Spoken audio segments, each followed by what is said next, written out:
ನಮಸ್ಕಾರ ಆತ್ಮೀಯ ವೀಕ್ಷಕರೇ, ಪ್ರೈಸ್ ದ ಲಾರ್ಡ್. ದೇವರ ಕೃಪಾ ಆಶೀರ್ವಾದದ ಮೇರೆಗೆ ತಿರುಗಂಧಾವರ್ತಿ ನಿಮ್ಮನ್ನು ಕಾಣುವಂಥದ್ದು ಹಾಗೂ ನಿಮ್ಮೊಂದಿಗೆ ದೈವ ಸಂದೇಶವನ್ನು ಹಂಚಿಕೊಳ್ಳುವಂಥದ್ದು ನನಗೆ ದೇವರು ಕೊಟ್ಟಂಥ ಆಶೀರ್ವಾದ ಹಾಗೂ ಭಾಗ್ಯ. ಸೊ ನಿಮ್ಮನ್ನು ಸಂಧಿಸುವಂಥದ್ದು ದೇವರಿಗೆ ಘನತೆಯನ್ನು, ಮಹಿಮೆಯನ್ನು ಹಾಗೂ ನಿಮಗೆ ಆಶೀರ್ವಾದವನ್ನು ತರಲೆಂಬುದಾಗಿ ನಾನು ಹಾರೈಸ್ತಾ, ಬನ್ನಿ ಜೀವಬುಗ್ಗೆ ಎಂಬ ಶೀರ್ಷಿಕೆ ಅಡಿಯಲ್ಲಿ ನಾವು ಈ ದಿನದ ಸಂದೇಶವನ್ನು ಧ್ಯಾನ ಮಾಡೋಣ. ಆತ್ಮೀಯ ವೀಕ್ಷಕರೇ, ನಿಮ್ಮ ಜೀವಿತದಲ್ಲಿ ಮೇಲಿಂದ ಮೇಲೆ ಸೋಲುಗಳನ್ನು ನೀವು ಎದುರಿಸ್ತಾ ಇದ್ದೀರಾ, ಅಥವಾ ನಿಮ್ಮ ಜೀವಿತದಲ್ಲಿ ಎರಿಕೋ ಕೋಟೆಯ ಹಾದಿಯಲ್ಲಿ ದೊಡ್ಡದಾದಂಥ ಘನವಾದಂಥ ಸಮಸ್ಯೆಗಳು, ತೊಂದರೆಗಳು ಉದ್ಭವವಾಗಿ ಅವುಗಳನ್ನು ಎದುರಿಸೋಕ್ಕಾಗದೆ, ಅವುಗಳನ್ನು ಜಯಿಸಲಿಕ್ಕೆ ಆಗದೆ ನೀವೇನಾದರೂ ನೊಂದಿದ್ದೀರಾ, ಬೇಸತ್ತಿದ್ದೀರಾ, ಅಥವಾ ಆ ಎದುರಿಸುವಂಥ ಪ್ರಯತ್ನದಲ್ಲಿ ವಿಫಲರಾಗ್ತಾ ಇದ್ದೀರಾ, ಮತ್ತೆ ವಿಫಲರಾಗ್ತಾ ಇದ್ದೀರಾ? ಹಾಗಾದರೆ ಈ ಎರಿಕೋ ಕೋಟೆಯ ಉಪಾದಿಯಲ್ಲಿ ನಮ್ಮ ಜೀವಿತದಲ್ಲಿ ಬರ್ಬೋದಂಥ ತೊಂದರೆ, ಸಮಸ್ಯೆ, ಸಂಕಟಗಳನ್ನು ಅದು ಯಾವುದೇ ಆಗಿರ್ಬೋದು, ಅದು ಕೌಟುಂಬಿಕ ಜೀವಿತದ ಕುರಿತಾದ ಆಗಿರಬಹುದು, ಅಥವಾ ಮಕ್ಕಳ ವಿದ್ಯಾಭ್ಯಾಸದ ವಿಷಯದಲ್ಲಿ ಆಗಿರ್ಬೋದು, ಮಕ್ಕಳ ಮದುವೆ ವಿಷಯದಲ್ಲಿ ಆಗಿರ್ಬೋದು, ಕುಟುಂಬದಲ್ಲಿ ಸಂಭವಿಸಬಹುದಾದಂಥ ಕಲಹಗಳಾಗಿರ್ಬೋದು, ಆರ್ಥಿಕ ಇಬ್ಬಂದಿತನಗಳಾಗಿರ್ಬೋದು, ಅಥವಾ ನಿಮ್ಮ ಕೆಲಸದಲ್ಲಿ, ನಿಮ್ಮ ವ್ಯಾಪಾರದಲ್ಲಿ, ನಿಮ್ಮ ವ್ಯವಹಾರಗಳಲ್ಲಿ ಎದುರಿಸ್ತಾ ಇರ್ಬೋದಂಥ ಸಮಸ್ಯೆಗಳಾಗಿರ್ಬೋದು, ಯಾವುದೇ ಸಮಸ್ಯೆಗಳಾಗಿರಲಿ, ಅದು ನಿಮ್ಮನ್ನು ಒಂದು ರೀತಿ ಈ ಎರಿಕೋ ಕೋಟೆಯ ಉಪಾದಿಯಲ್ಲಿ ಅದು ನಿಮಗೆ ಅಡ್ಡವಾಗಿ ನಿಮ್ಮ ಪ್ರಗತಿಗೆ ಅಥವಾ ನಿಮ್ಮ ಯಶಸ್ಸಿಗೆ ಅದು ತಡೆಯಾಗಿ ನಿಂತಿದೆಯಾ? ಇದನ್ನು ಹೆಂಗಪ್ಪ ಸರಿ ಮಾಡಿಕೊಳ್ಳೋದು ಎಂಬುದಾಗಿ ನೀವು ಯೋಚಿಸ್ತಾ ಇದ್ದೀರಾ? ಬನ್ನಿ ಹಾಗಾದರೆ ಈ ದಿನದ ದೈವಿಕ ಸಂದೇಶವನ್ನು ನೀವು ಕೇಳ್ರಿ. ಈ ದಿನದ ದೈವಿಕ ಸಂದೇಶದಲ್ಲಿ ನಾವು ಜಯದ ಕಡೆಗೆ ನಡೆಯೋದು ಹೇಗೆ, ಅಥವಾ ಜಯವನ್ನು ಸಾಧಿಸೋದಕ್ಕೆ ಇರುವಂಥ ಕೆಲವು ಷರತ್ತುಗಳು ಅಥವಾ ಕೆಲವು ನಿಯಮಗಳೇನು ಅನ್ನೋದನ್ನು ನಾವು ತಿಳ್ಕೊಳ್ಳೋಣ. ಓಕೆ, ರೂಲ್ಸ್ ಟು ವಿಕ್ಟ್ರಿ, ಜಯದ ಕಡೆಗೆ ಕೆಲವು ನಿಯಮಗಳನ್ನು ನಾವು ಇವತ್ತು ಧ್ಯಾನ ಮಾಡೋಣ. ಈ ಸಮಯದಲ್ಲಿ ಈ ವಾಕ್ಯದ ಕಡೆಗೆ ಹೋಗುವ ಮುನ್ನ ನಮ್ಮ ತಲೆಗಳನ್ನು ಬಾಗಿಸಿ ಕ್ಷಣಕಾಲ ಮೌನವಾಗಿ ಪ್ರಾರ್ಥನೆ ಮಾಡೋಣ. ಕೃಪಾಪೂರ್ಣನಾದ ಪರಲೋಕದ ದೇವರೇ, ನಿನ್ನ ನಾಮಕ್ಕೆ ಸ್ತೋತ್ರವಾಗಲಿ. ಈ ಸಮಯದಲ್ಲಿ ಅಲ್ಪನಾದ ನನ್ನನ್ನು ಬಳಸಿಕೊಂಡು ನಿನ್ನ ಮಕ್ಕಳ ಸಂಗಡ ನೀನು ಮಾತನಾಡು. ಈ ವಾಕ್ಯದಿಂದ ನಾವು ಆತ್ಮಿಕ ಬಲವನ್ನು ಪಡೆಯೋದಕ್ಕೆ ಸಹಾಯ ಮಾಡು. ಯೇಸು ಸ್ವಾಮಿಯವರ ಹೆಸರಿನಲ್ಲಿ ಬೇಡುತ್ತೇನೆ ಕರ್ತಾ, ಆಮೇನ್. ಆತ್ಮೀಯ ವೀಕ್ಷಕರೇ, ನಿಮ್ಮೆಲ್ಲರಿಗೂ ಯೆಹೋಶುವನ ಪುಸ್ತಕದಲ್ಲಿ ಎರಿಕೋ ಕೋಟೆಯನ್ನು ಇಸ್ರಾಯೇಲರು ಕೆಡವಿದಂಥ ಒಂದು ಸತ್ಯ ಘಟನೆ ನಿಮಗೆ ಚೆನ್ನಾಗಿ ತಿಳಿದಿದೆ ಎಂಬುದಾಗಿ ನಾನು ನೆನೆಸ್ತೇನೆ. ಇಸ್ರಾಯೇಲ್ ಜನರು ಐಗುಪ್ತ ದೇಶದಿಂದ ಕಾನಾನ್ ದೇಶಕ್ಕೆ ಪ್ರಯಾಣ ಹೊರಟಿದ್ರು. ಹೋಗುವಂಥ ಸಮಯದಲ್ಲಿ ಇನ್ನೇನು ಅವರು ಕಾನಾನ್ ದೇಶವನ್ನು ಸೇರಬೇಕಾಗಿತ್ತು, ಆದರೆ ಅವರ ನಾಯಕನಾದಂಥ ಮೋಶೆ ಮರಣವನ್ನು ಹೊಂದಿದರು. ತದನಂತರ ಅದರ ಜವಾಬ್ದಾರಿಕೆಯನ್ನು ದೇವರು ಯೆಹೋಶುವನಿಗೆ ಕೊಡ್ತಾರೆ. ಯೆಹೋಶುವನು ಇಸ್ರಾಯೇಲರನ್ನು ಕಾನಾನ್ ದೇಶಕ್ಕೆ ಸೇರಿಸಿ ಅವರಿಗೆ ಆ ಕುಲಕ್ಕೆ ಅನುಗುಣವಾಗಿ ಆತನ ಏನು ಮಾಡಬೇಕಾಗಿತ್ತು, ಆ ಲ್ಯಾಂಡನ್ನು ಅಥವಾ ಆ ಭೂಮಿಯನ್ನು ಆತನು ಹಂಚಿಕೊಟ್ಟು ಅಲ್ಲಿ ಅವರನ್ನು ಸ್ಥಿರಗೊಳಿಸಬೇಕಾಗಿತ್ತು. ಸೊ ಈ ವಿಷಯದಲ್ಲಿ ದೇವರು ಯೆಹೋಶುವನನ್ನು ಬಳಸ್ಕೊಳ್ತಾರೆ. ಸೊ ಇನ್ನೇನು ಅವರು ಕಾನಾನ್ ದೇಶವನ್ನು ಸೇರಿ ಅದನ್ನು ಸ್ವಾಧೀನಪಡಿಸಿಕೊಳ್ಳಬೇಕಾದರೆ ಅವರಿಗೆ ಅನೇಕ ತೊಂದರೆಗಳು, ಅನೇಕ ಅಡೆತಡೆಗಳು ಬರುತ್ತೆ. ಆದರೆ ಆ ಎಲ್ಲ ತೊಂದರೆ, ಸಮಸ್ಯೆಗಳನ್ನು ದೇವರ ಸಹಾಯದಿಂದ ಅವರು ಗೆಲ್ತಾ ಹೋಗ್ತಾರೆ. ಹೀಗಿರುವಾಗ ಅವರು ಇನ್ನೊಂದು ಸಮಸ್ಯೆನ ಎದುರಿಸಬೇಕಾಗಿತ್ತು. ಆ ಇನ್ನೊಂದು ಸಮಸ್ಯೆ ಏನಪ್ಪ ಅಂತ ಹೇಳಿದ್ರೆ, ಎರಿಕೋ ಪಟ್ಟಣವನ್ನು ಸ್ವಾಧೀನಪಡಿಸ್ಕೋಬೇಕಾಗಿತ್ತು. ಈಗ ಇಸ್ರಾಯೇಲ್ ಜನರು, ಅಂದರೆ ನಿಮ್ಮ ಸತ್ಯವೇದವನ್ನು ನೀವು ಯೆಹೋಶುವನ ಪುಸ್ತಕದ 5ನೇ ಅಧ್ಯಾಯಕ್ಕೆ ತಿರುಗಿಸಿ ಓದೋದಾದರೆ ಅಲ್ಲಿ ಕೆಲವೊಂದು ವಿಚಾರಗಳನ್ನು ನಾವು ಧ್ಯಾನ ಮಾಡ್ಬೋದು ಅಥವಾ ಅರ್ಥ ಮಾಡ್ಕೋಬಹುದು. ಏನಪ್ಪ ಅಂತ ಹೇಳಿದ್ರೆ, ಇಸ್ರಾಯೇಲರು ಗಿಲ್ಗಾಲಿನಲ್ಲಿ ಇಳ್ಕೊಂಡಿದ್ದಾರೆ. ಮೊದಲನೇ ತಿಂಗಳಿನ 14ನೇ ದಿನದ ಸಾಯಂಕಾಲ ಎರಿಕೋವಿನ ಬಯಲಿನಲ್ಲಿ ಪಸ್ಕಾ ಹಬ್ಬವನ್ನು ಆಚರಿಸ್ತಾ ಇದ್ದಾರೆ. ಆಚರಿಸಿ ಆಮೇಲೆ ಆ ದೇಶದ ಧಾನ್ಯವನ್ನು ಅವರು ಅಲ್ಲಿ ಮೊಟ್ಟ ಮೊದಲನೇ ಬಾರಿಗೆ ಊಟಕ್ಕೆ ಉಪಯೋಗಿಸ್ತಾರೆ. ಅಲ್ಲಿವರೆಗೂ 40 ವರ್ಷಗಳ ಕಾಲ ಅವ್ರಿಗೆ ಬರೀ ಮನ್ನಾ ಹಾಗೂ ಪರಲೋಕದಿಂದ ಮನ್ನವನ್ನು ದೇವರು ಕೊಡ್ತಾಯಿದ್ರು. ಆ ಮನ್ನವನ್ನು ಅವರು ಸೇವಿಸ್ತಾ ಇದ್ರು. ಆದರೆ ಫಸ್ಟ್ ಟೈಮ್ ಅವ್ರು ಏನು ಮಾಡ್ತಾ ಇದ್ದಾರೆ, ಗಿಲ್ಗಾಲ್ನಲ್ಲಿ ಅವರು ಆಹಾರವನ್ನು ತಾವೇ ಬೆಳೆದು ಅದನ್ನು ಉಪಯೋಗಿಸ್ತಾ ಇದ್ದಾರೆ. ಸೊ ಹೀಗಿರುವಾಗ ಮುಂದೆ ಏನಾಯಿತು, ಈಗ ಅವರು ಎರಿಕೋ ಪಟ್ಟಣವನ್ನು ಸ್ವಾಧೀನ ಮಾಡ್ಕೋಬೇಕು. ದೇವ್ರ ವಾಗ್ದಾನ ಪೂರ್ತಿ ಆಗಬೇಕಂದ್ರೆ ಎರಿಕೋ ಪಟ್ಟಣ ಸ್ವಾಧೀನ ಆಗಬೇಕು. ಆದರೆ ಎರಿಕೋ ಪಟ್ಟಣ ಎಷ್ಟು ದೊಡ್ಡದಾಗಿದೆ, ಅದು ನಿಜಕ್ಕೂ ಗಾತ್ರದಲ್ಲಿ, ಎತ್ತರದಲ್ಲಿ ಹಾಗೂ ಆಕಾರದಲ್ಲಿ ತುಂಬಾ ಅದು ದೊಡ್ಡದಾಗಿತ್ತು. ಮತ್ತು ಅದನ್ನು ಗೆಲ್ಲೋದಕ್ಕಾಗಲಿ ಅಥವಾ ಅದನ್ನು ಆ ಪಟ್ಟಣವನ್ನು ಕೆಡವಿ ಹಾಕೋದಕ್ಕಾಗಲಿ ಇವ್ರ ಹತ್ರ ಯಾವುದೇ ರೀತಿಯಾದಂಥ ಟೂಲ್ಸ್ಗಳಿರಲಿಲ್ಲ. ಆದರೆ ಆ ಪಟ್ಟಣವನ್ನು ಸ್ವಾಧೀನಪಡಿಸ್ಕೊಳ್ಳೇಬೇಕು. ಏನು ಮಾಡಬೇಕು ಗೊತ್ತಾಗ್ತಾ ಇಲ್ಲ. ಹೀಗಿರುವಾಗ ಯೆಹೋಶುವನು ಏನು ಮಾಡೋದು ಗೊತ್ತಿಲ್ಲದೆ ಆತನು ದೇವರನ್ನು ಎದುರು ನೋಡ್ತಾ ಇದ್ದಾನೆ. ದೇವರ ಸಹಾಯವನ್ನು ಆತನು ಬೇಡ್ತಾ ಇದ್ದಾನೆ. ಹೀಗಿರುವಾಗ ಈಗ ನಿಮ್ಮ ಸತ್ಯವೇದವನ್ನು 5ನೇ ಅಧ್ಯಾಯ ಅಂದರೆ ಯೆಹೋಶುವನ ಪುಸ್ತಕದ 5ನೇ ಅಧ್ಯಾಯ ವಚನ 13ರಿಂದ 15ರಲ್ಲಿ ಇರುವಂಥ ಕೆಲವು ಅಂಶಗಳನ್ನು ನಾನು ನಿಮಗೆ ಹೇಳೋದಕ್ಕೆ ಬಯಸ್ತೇನೆ. ಈಗ ನನ್ನ ಸಂದೇಶ ಪೂರ್ತಿಯಾಗಿ ಈ 13, 14 ಮತ್ತು 15ನೇ ವಚನದಲ್ಲಿ ಅದು ಸೇರಿಕೊಂಡಿದೆ. ಮೊದಲನೇದಾಗಿ ಇಲ್ಲಿ 15ನೇ ವಚನ ಹೀಗೆ ಹೇಳ್ತಾ ಇದೆ, ಕ್ಷಮಿಸಿ 13ನೇ ವಚನ. ಯೆಹೋಶುವನು ಯೆರಿಕೋವಿಗೆ ಹತ್ತಿರದಲ್ಲಿದ್ದಾಗ ಒಂದಾನೊಂದು ದಿನ ಕಣ್ಣೆತ್ತಿ ನೋಡಲು ಒಬ್ಬ ಮನುಷ್ಯನು ಹಿರಿದ ಕತ್ತಿಯನ್ನು ಕೈಯಲ್ಲಿ ಹಿಡಿದು ತನ್ನೆದುರಲ್ಲಿ ನಿಂತಿರುವುದನ್ನು ಕಂಡನು. ಸೊ ಇಲ್ಲಿ ಯೆಹೋಶುವ ಒಬ್ಬಂಟಿಗನಾಗಿದ್ದಾನೆ. ಒಬ್ಬಂಟಿಗನಾದಂಥ ಯೆಹೋಶುವನು ಏನು ನೋಡ್ತಾ ಇದ್ದಾನೆ? ಕಣ್ಣೆತ್ತಿ ಆತನು ಮೇಲಕ್ಕೆ ದೃಷ್ಟಿಸಿ ನೋಡಲು ಅಲ್ಲಿ ಒಬ್ಬ ವ್ಯಕ್ತಿ ಹಿರಿದ ಕತ್ತಿ ಏನನ್ನ ಹೇಳ್ಕೊಡುತ್ತೆ ಅಂತ ಹೇಳಿದ್ರೆ ಆತನು ಯುದ್ಧಕ್ಕೆ ಸಿದ್ಧನಾಗಿದ್ದಾನೆ, ಅಥವಾ ಏನೋ ಕೆಲಸ ಮಾಡೋದಕ್ಕೆ ಅಥವಾ ಏನೋ ಒಂದು ಕಾರ್ಯ ಮಾಡೋದಕ್ಕೆ ಆತನು ಸಿದ್ಧನಾಗಿದ್ದಾನೆ ಅಥವಾ ಕಾರ್ಯನಿರತನಾಗಿದ್ದಾನೆ ಅನ್ನುವಂಥದ್ದನ್ನು ಅದು ಸೂಚಿಸುತ್ತೆ, ಹಿರಿದ ಕತ್ತಿ. ಸೊ ಹಿರಿದ ಕತ್ತಿಯನ್ನು ಹಿಡ್ಕೊಂಡು ನಿಂತಿರುವಂಥ ಒಬ್ಬ ಮನುಷ್ಯನ ಈತನ ಕಾಣ್ತಾನೆ. ಯಾರು? ಯೆಹೋಶುವನು. ಕಂಡಾಗ ಯೆಹೋಶುವನು ಹೋಗಿ ಅವನನ್ನು ಕೇಳ್ತಾನೆ. ಏನಂತ ಕೇಳ್ತಾನೆ? ನೀನು ನಮ್ಮವನೋ ಅಥವಾ ಶತ್ರು ಪಕ್ಷದವನೋ ಎಂಬುದಾಗಿ ಕೇಳ್ತಾನೆ. ಅದಕ್ಕೆ ಆ ಮನುಷ್ಯ ಹೇಳ್ತಾನೆ ಏನಂತ? ನಾನು ಅಂಥವನಲ್ಲ, ಯೆಹೋವನ ಸೇನಾಪತಿಯು ಈಗಲೇ ಬಂದಿದ್ದೇನೆ ಎಂಬುದಾಗಿ ಆತನು ಹೇಳ್ತಾನೆ 14ನೇ ವಚನದಲ್ಲಿ. ಪ್ರಿಯ ದೇವ ಮಕ್ಕಳೇ, ಇದನ್ನು ಕೇಳಿದ ತಕ್ಷಣವೇ ಯೆಹೋಶುವ ಒಂದು ಕೆಲಸವನ್ನು ಮಾಡ್ತಾನೆ. ಏನು ಮಾಡ್ತಾನೆ? ಆಗ ಯೆಹೋಶುವನು ಅವನಿಗೆ ಸಾಷ್ಟಾಂಗ ನಮಸ್ಕಾರ ಮಾಡಿ. ಸೊ ಮೊದಲನೇದಾಗಿ ಆತನ ಏನು ಮಾಡ್ತಾನೆ? ಸಾಷ್ಟಾಂಗ ನಮಸ್ಕಾರ ಮಾಡ್ತಾನೆ. ಪ್ರಿಯ ದೇವರ ಮಕ್ಕಳೇ, ಯೆಹೋಶುವನ ಮುಂದೆ ಒಂದು ದೊಡ್ಡ ಚಾಲೆಂಜ್ ಇದೆ. ಆ ಚಾಲೆಂಜನ್ನು ಅವನಿಗೆ ಏನು ಮಾಡಬೇಕು? ಅದನ್ನು ಅವನು ಗೆಲ್ಲಬೇಕು. ಹೀಗಿರುವಾಗ ಆತನ ಏನು ಮಾಡ್ತಾ ಇದ್ದಾನೆ? ಸಹಾಯಕ್ಕಾಗಿ ಎದುರು ನೋಡ್ತಾ ಇದ್ದಾನೆ. ಆ ಸಹಾಯಕ್ಕೋಸ್ಕರ ಈಗ ಒಬ್ಬ ವ್ಯಕ್ತಿ ಬಂದಿದ್ದಾನೆ. ಆತನ ಏನಂತ ಹೇಳ್ತಾ ಇದ್ದಾನೆ? ನಾನು ಯೆಹೋವನ ಪಕ್ಷದವನು, ನಾನು ಯೆಹೋವನ ಸೇನಾಪತಿ ಎಂಬುದಾಗಿ ಆತನ ಹೇಳ್ತಾ ಇದ್ದಾನೆ. ಯೆಹೋವ ಅನ್ನುವಂಥ ಹೆಸರನ್ನು ಕೇಳಿದ ತಕ್ಷಣವೇ ಈ ಯೆಹೋಶುವನು ಏನು ಮಾಡ್ತಾ ಇದ್ದಾನೆ? ಆತನ ಮುಂದೆ ಸಾಷ್ಟಾಂಗವೆರಗಿ ಆತನಿಗೆ ಅಡ್ಡ ಬೀಳುವಂಥದ್ದನ್ನು ನಾವು ನೋಡ್ತೇವೆ. ಸೊ ಹಾಗಾದರೆ ಇಲ್ಲಿ ನಾವು ಏನನ್ನು ಅರ್ಥ ಮಾಡ್ಕೋಬಹುದು ಅಂತ ಹೇಳಿದ್ರೆ, ಈತನ ಮುಂದೆ ಇದ್ದಂಥ ಒಂದು ಚಾಲೆಂಜ್ ಅಥವಾ ಒಂದು ದೊಡ್ಡ ಕೋಟೆಯನ್ನು ಜಯಿಸಬೇಕಾ ಅಂತ ಹೇಳಿದ್ರೆ ಆತನಿಗೆ ಮೊದಲನೇದಾಗಿ ಬೇಕಾಗಿರುವಂಥದ್ದು ವಿನಯ ಅಥವಾ ತನ್ನನ್ನು ತಾನು ತಗ್ಗಿಸಿಕೊಳ್ಳುವಂಥದ್ದು. ಪ್ರಿಯ ದೇವರ ಮಕ್ಕಳೇ, ಈ ಲೋಕದಲ್ಲಿ ನಾವೇನನ್ನಾದರೂ ಸಾಧನೆ ಮಾಡಬೇಕು ಅಂತ ಹೇಳಿದ್ರೆ ನಮಗೆ ವಿನಯ ಅನ್ನುವಂಥದ್ದು ಬಹಳ ಅಗತ್ಯ, ಅಥವಾ ನಮ್ಮನ್ನು ತಗ್ಗಿಸಿಕೊಳ್ಳುವಂಥದ್ದು ಬಹಳ ಅಗತ್ಯ. ಯಾಕೆ ಅಂತ ಹೇಳಿದ್ರೆ ವಿನಯವೇ ವಿದ್ಯೆಗೆ ಭೂಷಣ ಎಂಬುದಾಗಿ ಹೇಳ್ತಾರೆ. ಸೊ ವಿನಯ ನಮ್ಮಲ್ಲಿ ಇಲ್ಲ ಅಂತ ಹೇಳಿದ್ರೆ, ನಾನು ಎಷ್ಟೇ ಜ್ಞಾನಿ ಆಗಿದ್ರು, ಎಷ್ಟೇ ಪಂಡಿತನಾಗಿದ್ರು, ನನಗೆ ಎಷ್ಟೇ ಜ್ಞಾನ ಇದ್ರು ಅಥವಾ ಎಷ್ಟೇ ವಿಚಾರಗಳನ್ನು ನಾನು ತಿಳ್ಕೊಂಡಿದ್ರು, ನನ್ನಲ್ಲಿ ದೀನತೆ ಅನ್ನುವಂಥದ್ದು ಇಲ್ಲ ಅಂತ ಹೇಳಿದ್ರೆ ಏನಿದ್ದು ಪ್ರಯೋಜನ ಇಲ್ಲ. ಯಾಕಂತ ಹೇಳಿದ್ರೆ ವಿನಯವೇ ವಿದ್ಯೆಗೆ ಭೂಷಣ. ಸೊ ನಾವೇನಾದರೂ ಸಾಧನೆ ಮಾಡಬೇಕು ಅಂತ ಹೇಳಿದ್ರೆ ನಮಗೆ ವಿನಯ ಅಥವಾ ತಗ್ಗಿಸಿಕೊಳ್ಳುವಕ್ಕೆ ಅನ್ನುವಂಥದ್ದು ಬಹಳ ಅಗತ್ಯ. ಓಕೆ, ಈಗ ಒಂದು ಉದಾಹರಣೆ ಹೇಳಬೇಕು ಅಂತ ಹೇಳಿದ್ರೆ, ಒಬ್ಬ ವ್ಯಾಪಾರಿ ಇರ್ತಾನೆ. ಆ ವ್ಯಾಪಾರಿ ಬಳಿಗೆ ಗಿರಾಕಿಗಳು ಬಂದಾಗ ಆ ವ್ಯಾಪಾರಿಗೆ 1 ಸಾರಿ ಬಿಟ್ಟು 10 ಸಾರಿ ಆ ಗಿರಾಕಿಗಳು ಇದಕ್ಕೆ ಬೆಲೆ ಎಷ್ಟು ಅಂತ ಕೇಳಿದ್ರೆ ಆ ವ್ಯಾಪಾರಿ ಆತನು ವಿನಯವನ್ನು ಕಳೆದುಕೊಳ್ಳದೆ ಅಥವಾ ತಾಳ್ಮೆಯನ್ನು ಕಳೆದುಕೊಳ್ಳದೆ ಅದಕ್ಕೆ 20 ರೂಪಾಯಿ ಅಂತ ಹೇಳಿದ್ರೆ 20 ರೂಪಾಯಿ 20 ರೂಪಾಯಿ 20 ರೂಪಾಯಿ ಅಂತ ಹೇಳ್ತಾನೆ ಇರಬೇಕಾಗತ್ತೆ. ಯಾಕೆ ಅಂತ ಹೇಳಿದ್ರೆ ಆತನಿಗೆ ವ್ಯಾಪಾರ ನಡಿಬೇಕು. ಒಂದು ವೇಳೆ ಆತನು ವಿನಯ ಇಲ್ಲದೆ, ತಗ್ಗಿಸಿಕೊಳ್ಳೋಕ್ಕೆ ಮನಸ್ಸಿಲ್ಲದೆ, ಯಾಕೆ ಎಷ್ಟು ಸರಿ ಹೇಳೋದು ನಿನಗೆ ಅಂತ ಹೇಳಿದ್ರೆ ಆ ವ್ಯಾಪಾರಿಯ ಬಳಿಗೆ ಆ ಗಿರಾಕಿಗಳು ಹೋಗ್ತಾರ? ಇಲ್ಲ. ಹೋಗು ಮಾರಾಯ, ನಿನ್ನ ಅಂಗಡಿ ಇಲ್ಲ ಅಂತ ಹೇಳಿದ್ರೆ ಇನ್ನೊಂದು ಅಂಗಡಿ ಅಂತ ಹೇಳಿ ಅವ್ರು ಏನು ಮಾಡ್ತಾರೆ? ಬೇರೆ ಅಂಗಡಿಗೆ ಹೊರಟು ಹೋಗ್ತಾರೆ. ಸೊ ಅಲ್ಲಿ ಯಾರಿಗೆ ಲಾಸು? ಆ ಗಿರಾಕಿಗಳಿಗೋ ಅಥವಾ ವ್ಯಾಪಾರಿಗೋ? ವ್ಯಾಪಾರಿಗೆ ತಾನೆ. ಸೊ ಹೀಗಿರುವಾಗ ನಮ್ಮ ಜೀವಿತದಲ್ಲಿ ವಿನಯ ಅನ್ನುವಂಥದ್ದು ಬಹಳ ಅಗತ್ಯ.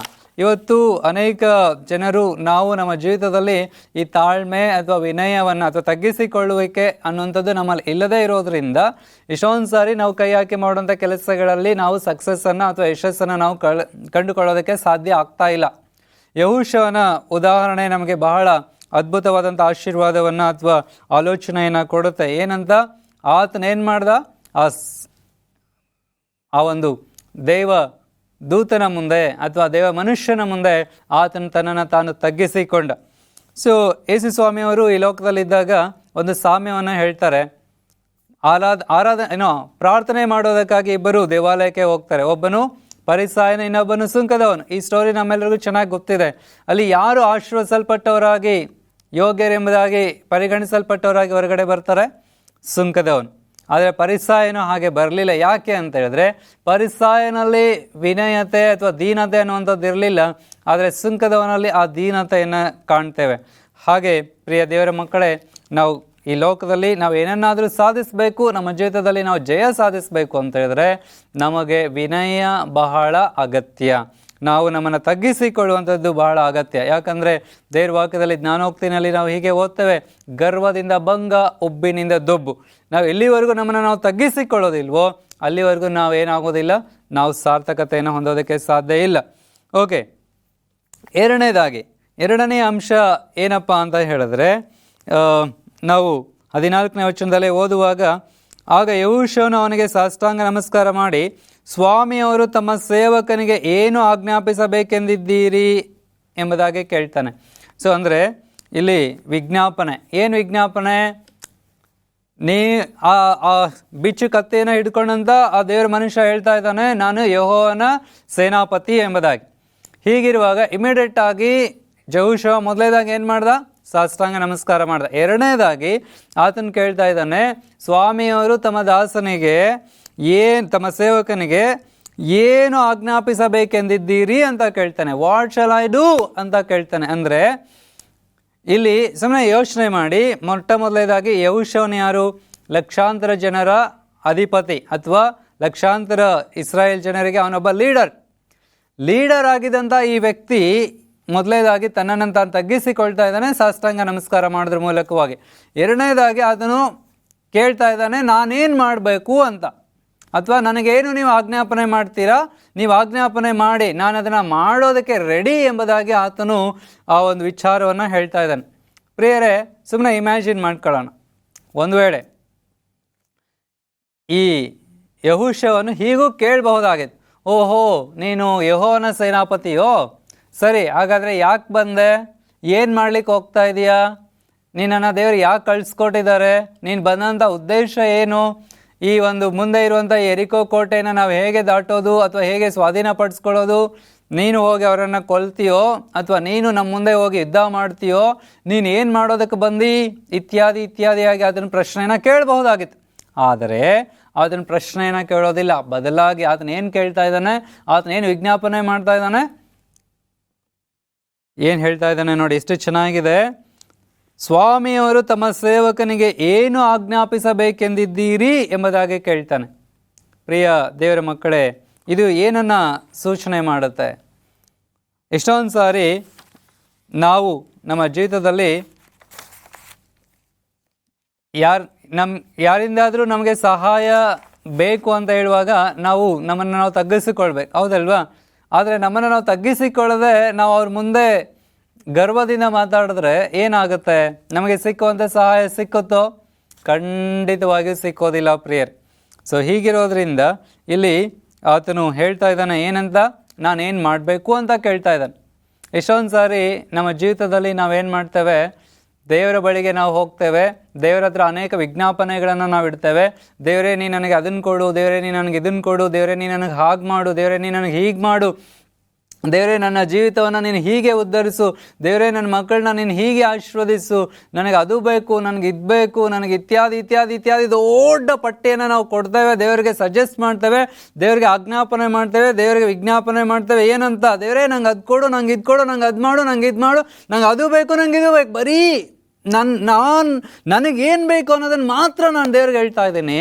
ಆದರೆ ದೇವರ ಮನಸ್ಸಲ್ಲಿ ಏನಿದೆ, ದೇವರು ನನಗೆ ಏನು ಹೇಳಬೇಕು ಅಂತ ಬಯಸ್ತಾ ಇದ್ದಾರೆ, ಆ ದೇವರು ನನ್ನ ಜೊತೆಗೆ ಏನೋ ಮಾತಾಡಬೇಕು ಅಂತ ಬರ್ತಾ ಇದ್ದಾರೆ, ಅದು ಏನು ಅನ್ನೋದನ್ನು ಯಾವತ್ತಾದರೂ ನಾವು ಕೇಳಿಸ್ಕೊಳ್ಳೋದಕ್ಕೆ ತಾಳ್ಮೆಯಿಂದ ನಮ್ಮನ್ನು ನಾವು ಒಪ್ಪಿಸಿಕೊಟ್ಟಿದ್ದೇವ? ಅಥವಾ ಯಾವತ್ತನ ದೇವರೇ ನನ್ನ ಬಯಕೆಗಳು ಆಲೋಚನೆಗಳು ಈ ಥರ ಇದೆ, ಆದರೆ ಇದು ನಿನ್ನ ಚಿತ್ತ ಹೌದೋ ಇಲ್ವೋ, ಇದನ್ನು ನೀನು ಮಾಡೋದಕ್ಕೆ ಇಷ್ಟ ಉಳ್ಳವನಾಗಿದ್ದೀಯೋ, ಒಂದು ವೇಳೆ ಇಷ್ಟ ಇಲ್ಲ ಅನ್ನೋದಾದರೆ ಮತ್ತೆ ನಾನು ಏನು ಮಾಡಬೇಕು? ನನ್ನ ಜೀವಿತದಲ್ಲಿ ನಿನ್ನ ಚಿತ್ತ ಏನು, ನನ್ನ ಜೀವಿತದಲ್ಲಿ ನಿನ್ನ ಆಲೋಚನೆ ಏನು, ನನ್ನ ಜೀವಿತದಲ್ಲಿ ನಿನ್ನ ಉದ್ದೇಶ ಏನು, ನೀನು ಯಾವುದಕ್ಕೋಸ್ಕರ ನನ್ನನ್ನು ಆರಿಸಿಕೊಂಡಿದ್ದೀಯಾ, ಯಾವುದಕ್ಕೋಸ್ಕರ ನನ್ನನ್ನು ಸೃಷ್ಟಿ ಮಾಡಿದ್ದೀಯಾ, ಯಾವುದಕ್ಕೋಸ್ಕರ ನನ್ನನ್ನು ಈ ಭೂಮಿ ಮೇಲೆ ನೀನು ನಿರ್ಮಿಸಿದ್ದೀಯಾ ಎಂಬುದಾಗಿ ಯಾವತ್ತನ ನಾವು ಕೇಳಿದೀವ ದೇವರ ಹತ್ರ. ಪ್ರಿಯರೇ, ಯೆಹೋಶುವನು ಕೇಳ್ತಾ ಇದ್ದಾನೆ, ಸ್ವಾಮಿಯವರು ತನ್ನ ಸೇವಕನಿಗೆ ಏನು ಆಜ್ಞಾಪಿಸಬೇಕೆಂದಿದ್ದೀರಿ. ಎಷ್ಟು ಅದ್ಭುತವಾಗಿರುವಂತಹ ಮಾತು. ನಮ್ಮ ಜೀವಿತದಲ್ಲಿ ನಾವು ಗೆಲುವನ್ನು ಸಾಧಿಸಬೇಕಂತ ಹೇಳಿದ್ರೆ ಈ ಥರವಾದಂಥ ತಗ್ಗಿಸಿಕೊಳ್ಳುವಿಕೆ ಅಥವಾ ನಾವು ದೇವರ ಮುಂದೆ ನಮ್ಮನ್ನು ದೀನರನ್ನಾಗಿ ಮಾಡಿಕೊಳ್ಳೋದು ಬಹಳ ಅಗತ್ಯ. ಪ್ರಿಯ ದೇವಜನರೇ, ಸತ್ಯವೇದದಲ್ಲಿ ನ್ಯಾಯಸ್ಥಾಪಕರ ಪುಸ್ತಕ 13ನೇ ಅಧ್ಯಾಯದಲ್ಲಿ ಅಲ್ಲಿ ಮಾನೋಹನ ಜೀವನವನ್ನು ನಾವು ಓದ್ತೇವೆ. ಮಾನೋಹ ಮತ್ತು ಆತನ ಹೆಂಡತಿ ಅವರು ಬಹಳ ವರ್ಷಗಳಿಂದ ಪುತ್ರ ಸಂತಾನವಿಲ್ಲದೆ ಕಷ್ಟಪಡ್ತಾ ಇದ್ರು.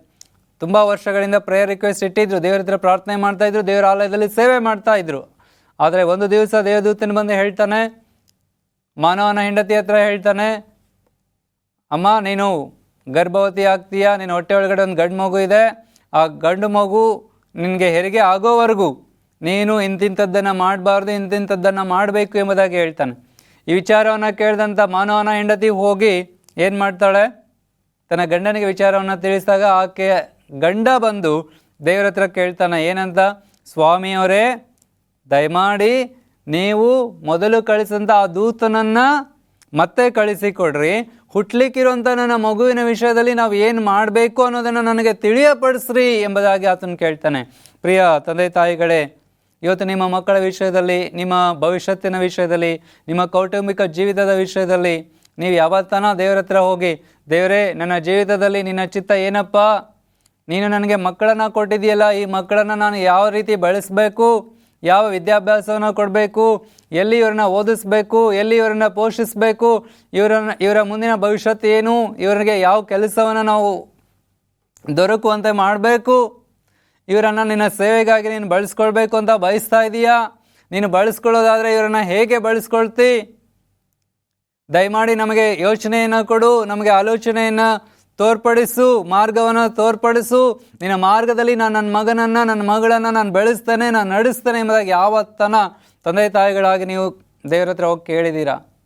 ಒಂದು ಮನೆಯನ್ನು ಕಟ್ಟಬೇಕು, ದೇವರೇ ನಾನು ಮನೆಯನ್ನು ಕಟ್ಟಲಿಕ್ಕೆ ಹೋಗ್ತಾ ಇದ್ದೀನಿ, ಕಟ್ಟಲಾ ಬೇಡವಾ, ಕಟ್ಟೋದಾದರೆ ಹೇಗೆ, ಯಾವುದಾದ್ರೂ ಈ ವಿಚಾರದ ಕುರಿತಾಗಿ ನೀವು ಎಂದಾದರೂ ದೇವರನ್ನು ಕೇಳಿದ್ದೀರಾ?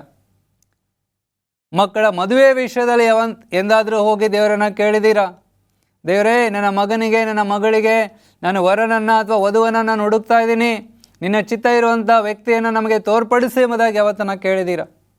ಕೇಳಿರಬಹುದು, ಹೌದು ಅಂತ ಹೇಳಿ, ಹೌದು ನಾವು ದೇವರನ್ನ ಕೇಳಿದ್ದೇವೆ, ದೇವರು ಇಂಥವ್ರನ್ನ ತೋರಿಸೋದು. ಪ್ರಿಯ ದೇವರ ಮಕ್ಕಳೇ, ದೇವರು ನಮಗೆ ಕೊಡುವಾಗ ಅದು ಪರಿಪೂರ್ಣವಾಗಿರುತ್ತೆ, ಅದರಲ್ಲಿ ಯಾವುದೇ ಥರವಾದಂಥ ನ್ಯೂನ್ಯತೆಗಳಿರೋದಿಲ್ಲ.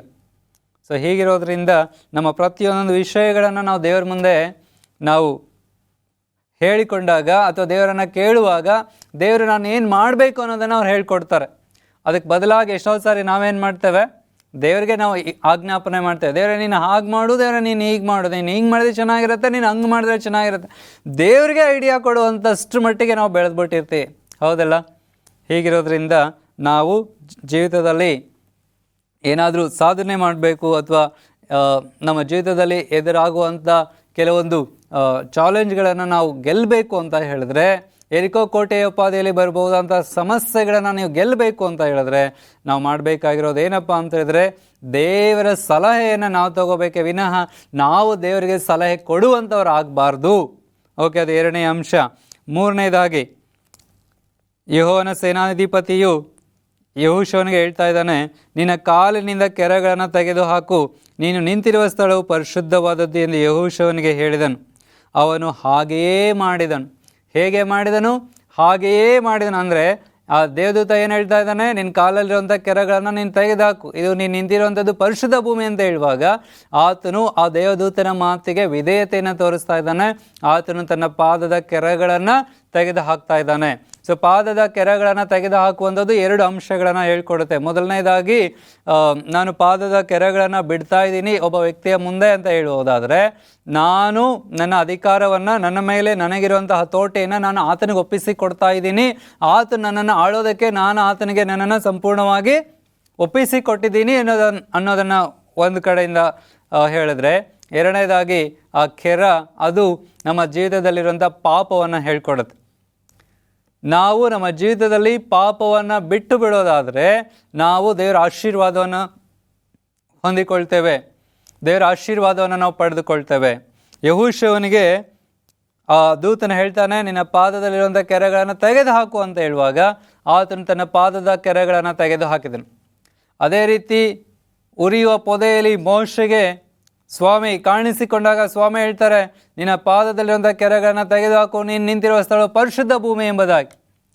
ಪ್ರಿಯ ದೇವಜನರೇ, ಇಲ್ಲಿ ಯೆಹೋಶುವನ ಜೀವಿತದಲ್ಲಿ ನಾವು ನೋಡುವಾಗ ಆತನು ಆ ದೂತನ ಮಾತಿಗೆ ವಿಧೇಯತೆಯನ್ನು ತೋರಿಸಿದ್ನು, ಹಾಗೂ ಆತನು ಆ ಒಂದು ಕೆರೆಗಳನ್ನು ತೆಗೆದು ಹಾಕದ್. ಇವತ್ತು ನಾವು ಸಹ ನಮ್ಮ ಜೀವಿತದಲ್ಲಿ ಯಶಸ್ಸನ್ನು ಕಾಣಬೇಕು ಅಂತ ಹೇಳಿದ್ರೆ ನಾವು ಸಹ ನಮ್ಮ ಜೀವಿತದಲ್ಲಿ ಇರಬಹುದಾದಂಥ ಅಶುದ್ಧತೆಯನ್ನು ನಾವು ತೆಗೆದು ಹಾಕಬೇಕು. ಅಂದರೆ ಪಾಪದ ಸ್ವಭಾವವನ್ನು, ಪಾಪದ ಆಲೋಚನೆಗಳನ್ನು, ಪಾಪದ ಗುಣವನ್ನು, ಪಾಪದ ಕ್ರಿಯೆಗಳನ್ನು ನಮ್ಮಿಂದ ನಾವು ತೆಗೆದುಹಾಕಿ ನಾವು ಪರಿಪೂರ್ಣವಾಗಿ ದೇವರ ಮುಂದೆ ನಮ್ಮನ್ನು ತಗ್ಗಿಸಿಕೊಂಡವರಾಗಿ, ವಿನಯತೆ ಉಳ್ಳವರಾಗಿ, ದೇವರ ಚಿತ್ತವೇನೆಂಬುದನ್ನು ನಾವು ಕೇಳ್ತಾ, ಆತನ ಚಿತ್ತ ಏನೆಂಬುದನ್ನು ನಾವು ಆಲೋಚಿಸುತ್ತಾ ನಾವು ಪಾಪ ರಹಿತರಾಗಿ ಪರಿಶುದ್ಧವಾದಂಥ ಜೀವಿತವನ್ನು ನಾವು ಜೀವಿಸುವ ಪಕ್ಷಕ್ಕೆ ಖಂಡಿತವಾಗಿಯೂ ನಾವು ಆಶೀರ್ವಾದವನ್ನು ಹೊಂದುತ್ತೇವೆ. ಮುಂದೆ ನೀವು 6ನೇ ಅಧ್ಯಾಯವನ್ನು ಪೂರ್ತಿಯಾಗಿ ಓದೋದಾದರೆ ಅಲ್ಲಿ ಆ ಯೆರಿಕೋ ಕೋಟೆಯನ್ನು ಹೇಗೆ ಕೆಡಬೇಕು, ಅದನ್ನು ಹೇಗೆ ನಾಶ ಮಾಡಬೇಕು, ಆ ಪಟ್ಟಣವನ್ನು ಹೇಗೆ ಸ್ವಾಧೀನಪಡಿಸ್ಕೋಬೇಕು ಅನ್ನುವಂಥ ವಿಚಾರವನ್ನು ಕುರಿತು ಆ ದೂತನು ಹೇಳ್ತಾನೆ. ಅದನ್ನು ಯೆಹೋಶುವ ಮತ್ತು ಆತನ ಜನರು ಫಾಲೋ ಮಾಡ್ತಾರೆ, ಅವರಿಗೆ ಜಯ ಸಿಕ್ಕುತ್ತೆ. ಆ ದೊಡ್ಡದಾದಂಥ ಕೋಟೆಯನ್ನು ಅವರು ತಮ್ಮ ಸ್ವಾಧೀನ ಮಾಡ್ಕೊಳ್ತಾರೆ. ಪ್ರಿಯ ದೇವರ ಮಕ್ಕಳೇ, ಆ ಸ್ವಾಧೀನ ಮಾಡ್ಕೊಳ್ಳೋಕ್ಕಿಂತ ಮುಂಚೆ ಮಾಡಿದಂಥ ಈ ಅಂಶಗಳಿದೆ ಅಲ್ಲ, ಅದು ನಿಜವಾಗ್ಲೂ ಶ್ರೇಷ್ಠವಾದದ್ದು, ಭಾಳ ಅವಶ್ಯವಾದದ್ದು. ಸೊ ಹೀಗಿರೋದ್ರಿಂದ ನಾವು ಸಹ ನಮ್ಮ ಜೀವಿತದಲ್ಲಿ ಯಶಸ್ಸನ್ನು ಕಾಣೋದಕ್ಕಾಗಿ ಮೊದಲನೇದಾಗಿ ದೇವರ ಮುಂದೆ ನಮ್ಮನ್ನು ನಾವು ತಗ್ಗಿಸಿಕೊಳ್ಳೋಣ. ಎರಡನೇದಾಗಿ ನಾವು ದೇವರಿಗೆ ವಿಧೇಯತೆಯನ್ನು ನಾವು ತೋರಿಸೋಣ. ಮೂರನೇದಾಗಿ ನಮ್ಮ ಜೀವಿತವನ್ನು ನಾವು ಪರಿಶುದ್ಧವಾಗಿ ಕಾಪಾಡಿಕೊಳ್ಳೋದಕ್ಕೆ ನಾವು ಪ್ರಯತ್ನ ಪಡೋಣ. ದೇವರ ಚಿತ್ತ ಏನೆಂಬುದನ್ನು ನಾವು ಅರ್ಥ ಮಾಡಿಕೊಳ್ಳೋದಕ್ಕೆ ದೇವರನ್ನು ನಾವು ಕೇಳ್ಕೊಳ್ಳೋಣ. ದೇವರೇ, ನಿನ್ನ ಆಲೋಚನೆ ನನ್ನ ವಿಷಯದಲ್ಲಿ, ನನ್ನ ಕುಟುಂಬ ವಿಷಯದಲ್ಲಿ, ನನ್ನ ಜೀವಿತದ ವಿಷಯದಲ್ಲಿ, ನನ್ನ ಮಕ್ಕಳ ಭವಿಷ್ಯತ್ತಿನ ವಿಷಯದಲ್ಲಿ ಏನಾಗಿದೆ ನೀ ನನಗೆ ಹೇಳು ಅಂತ ನಾವು ಕೇಳುವಾಗ ಖಂಡಿತವಾಗಿ ಸ್ವಾಮಿ ಹೇಳ್ತಾನೆ. ಹೀಗಿರೋದ್ರಿಂದ ಇವತ್ತು ಈ ವಾಕ್ಯವನ್ನು ಕೇಳುವಂಥ ನೀವುಗಳು ನಿಮ್ಮ ಮುಂದಿರುವಂಥ ಎಲ್ಲ ಚಾಲೆಂಜ್ಗಳನ್ನು ಎದುರಿಸುವುದಕ್ಕಾಗಿ ಈಗ ನನ್ನ ಸಂಗಡ ನೀವು ಪ್ರಾರ್ಥಿಸ್ರಿ. ನಿಮಗೋಸ್ಕರ ನಾನು ಪ್ರಾರ್ಥಿಸುತ್ತೇನೆ. ನಾವೆಲ್ಲರೂ ತಲೆ ಬಾಗಿಸಿ ಪ್ರಾರ್ಥನೆ ಮಾಡೋಣ. ಪ್ರಾರ್ಥಿಸುವ. ನಮ್ಮ ಪರಲೋಕದ ದೇವರೇ, ನಿನ್ನ ವಾಕ್ಯವನ್ನು ಕೇಳಿದ್ದೇವಪ್ಪ. ಹೌದು ಸ್ವಾಮಿ, ನಮ್ಮ ಜೀವಿತದಲ್ಲಿ ಎದುರಾದಂಥ ತೊಂದರೆ, ಸಮಸ್ಯೆ, ಸಂಕಟಗಳನ್ನು ನಾವು ಜಯಿಸೋದಕ್ಕೆ ನಾವು ಮೊದಲನೇದಾಗಿ ನಮ್ಮನ್ನು ತಗ್ಗಿಸಿಕೊಳ್ಬೇಕಾಗಿದೆ. ಎರಡನೇದಾಗಿ ನಿನ್ನ ಚಿತ್ತವನ್ನು ನಾವು ಅರಿತುಕೊಳ್ಳಬೇಕಾಗಿದೆ. ನಿನಗೆ ವಿಧೇಯತೆಯನ್ನು ತೋರಿಸೋದ್ರ ಮೂಲಕವಾಗಿ ನಮ್ಮ ಪಾಪದ ಜೀವಿತವನ್ನು ನಾವು ತ್ಯಜಿಸಬೇಕಾಗಿದೆ. ಇದಿಷ್ಟನ್ನು ಮಾಡೋದಕ್ಕೆ ನಿನ್ನ ಮಕ್ಕಳಿಗೆ ಪರಲೋಕದ ಜ್ಞಾನ ಆಶೀರ್ವಾದವನ್ನು ಕೊಟ್ಟು ಅವರ ಜೀವಿತದಲ್ಲಿ ಅವರು ಎದುರಿಸ್ತಾ ಇರ್ಬೋದಂಥ ಎಲ್ಲ ಯೆರಿಕೋ ಕೋಟೆಯೋಪಾದಿಯಲ್ಲಿರುವಂಥ ಎಲ್ಲ ಸಮಸ್ಯೆಗಳನ್ನು ಅವರು ಜಯಿಸೋದಕ್ಕೆ 2ರಷ್ಟು ಪವಿತ್ರಾತ್ಮನ ಬಲವನ್ನು ದಯಪಾಲಿಸೆಂದು ಯೇಸು ಸ್ವಾಮಿಯವರ ಹೆಸರಿನಲ್ಲಿ ಬೇಡುತ್ತೇನೆ ಕರ್ತ. ಆಮೇನ್. Price lord. ಪ್ರಿಯ ವೀಕ್ಷಕರೇ, ದೇವರು ನಿಮ್ಮನ್ನು ಆಶೀರ್ವದಿಸಲಿ. ಮುಂದಿನ ಸಂದೇಶದಲ್ಲಿ ಮತ್ತೆ ಸಿಗೋಣ. ಧನ್ಯವಾದಗಳು.